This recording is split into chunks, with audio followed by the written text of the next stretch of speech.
అందరికీ నమస్కారం అండి. ఈ యొక్క వీడియోని ఎంతో దుఃఖంతో బాధతో చేస్తాము.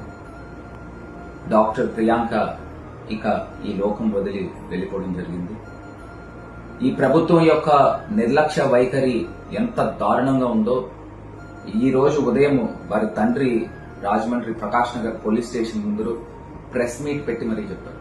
చంద్రబాబు నాయుడు గారు గాని, పవన్ కళ్యాణ్ గారు గాని, వాళ్ళ కొడుకు నారా లోకేష్ గాని, మహిళా హోంమంత్రి గాని, ఇప్పుడు దాకా ఆ కుటుంబ సభ్యులు గాని లేకపోతే డాక్టర్ ప్రియాంకని వెళ్లి చూడటం గాని జరగలేదు.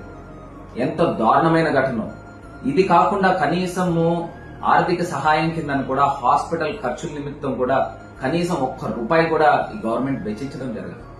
ఇంత దారుణమైన ఘటన రాజమండ్రిలో తీసుకొచ్చి ఇద్దరు మృగాలు కలిపి డాక్టర్ ప్రియాంకని కారుతో తొక్కించి చంపేసిన తర్వాత ఈ యొక్క పోలీస్ డిపార్ట్మెంట్ కూడా చూస్తే 3 రోజుల పాటు హై డ్రామా క్రియేట్ చేశారు. ఆ నిందితులను కాపాడే ఒక ప్రక్రియ క్రియేట్ చేశారు.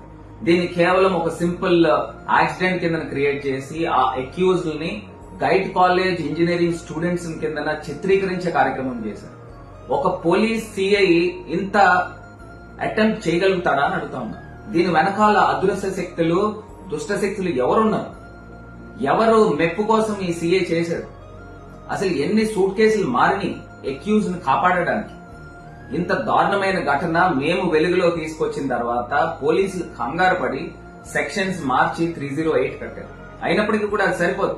అటెంప్ట్ మర్డర్ కూడా కాదు, ఇవాళ మర్డర్ కేసులు కట్టి ఈ మృగాల్ని నేరుగా డైరెక్ట్ గా ఎన్కౌంటర్ చేసే స్థాయికి ఈ రోజు ప్రజాస్వామ్యంలో ఇంత దారుణాలకు ఒడగెడతా ఉన్నారు. ఇది ఎట్టి పరిస్థితుల్లో ఒప్పుకునేది కాదు. డాక్టర్ ప్రియాంకకి న్యాయం జరగాలి. దీనికి రేపు ఉదయము ఖచ్చితంగా రాజమహేంద్రవరంలో ఉన్న విద్యా సంస్థలన్నీ కూడా బంద్ ని స్వచ్ఛందంగా ప్రకటించాలని కోరుతా ఉన్నా.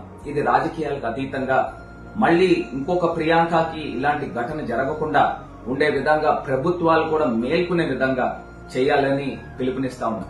వీళ్ళు చెప్తా ఉంటారు మీ భద్రత మా బాధ్యత అని. ఎక్కడుందండి? ఎవరికుందండి భద్రత? ఎవరికుండండి బాధ్యత?